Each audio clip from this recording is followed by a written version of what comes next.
les armes crépitent et alors il faut quitter le secteur.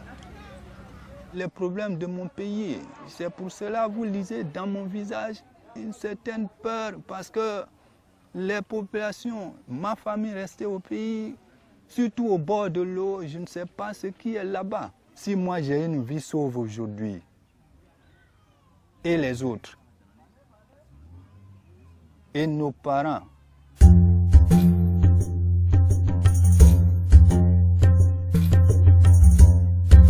on est dans la réminiscence d'un ancien conflit qui a eu lieu en Côte d'Ivoire en 2002-2004, qui fait qu'aujourd'hui, les gens ont peur et donc sont prêts à abandonner tout ce qu'ils ont en Côte d'Ivoire pour venir ici avec leur famille. Maintenant, le fait qu'ils ne soient pas directement soumis à des violences ne doit pas nous faire minimiser la détresse de cette population.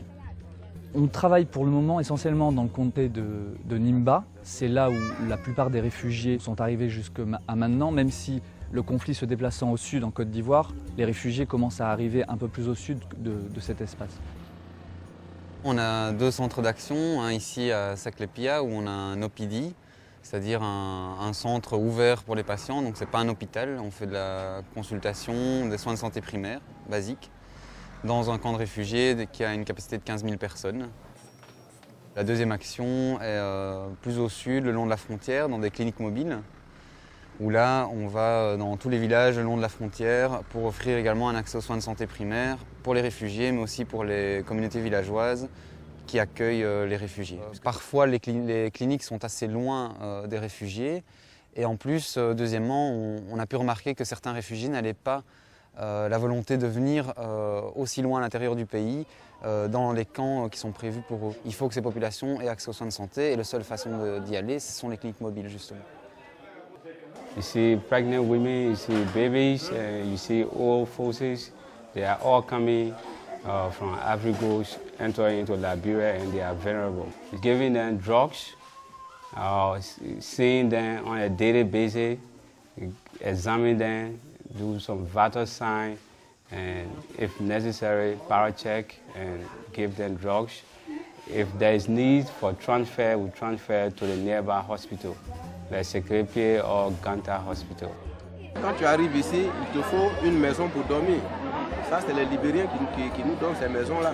Il y a des familles qui sont là, qui n'ont pas encore eu accès à de la nourriture ici, mais c'est les tuteurs qui sont libériens là qui leur permettent de manger avec leur nourriture. It's not easy at all. It's not easy. Even yesterday, I and other groups tried to even give them food, sleeping place. Even where we are now, as I'm speaking, all the wells in the towns are dried up. There's no more water in the well. We only have one hand pump where they got drinking water from. So really, it is not easy to receive these refugees. L'énorme avantage qu'on a, c'est la capacité de réaction. Donc on peut être très rapidement là où sont les réfugiés.